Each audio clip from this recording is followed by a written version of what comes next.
हे guys, welcome to our my mini blog. मला माझे ब्लॉग टाकायला थोडासा वेळ लागला कारण जमलेच नाही क्लिप घ्यायला मला. पण इथून पुढे मी सगळे माझे ब्लॉग कंटिन्यू करेन. मी सकाळी लवकर उठले आणि लिंबू पाणी घेतलं. तुम्ही सांगाल मला की तुम्हाला कसे ब्लॉग बघायला आवडतील, कमेंट करून मला तसं सांगाल. नंतर मी पोळी आणि छान अशी शेपूची भाजी केली.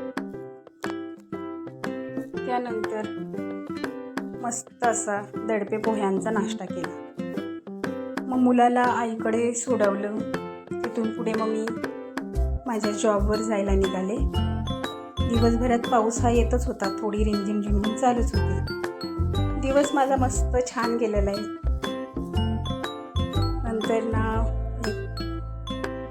9:30 वाजले मला घरी यायला. घरी आल्यानंतर ॲपल सायडर व्हिनेगर घेतलं. वेट लॉस करायचं ना मला, तर ते वेट लॉसमध्ये चांगलं असतं, तर ते घेतलं. त्यानंतर छान असं प्रोटीनवाली दाल खिचडी घेतली. नंतर मग रात्री जिरा वॉटर घेतलं. कमेंट करून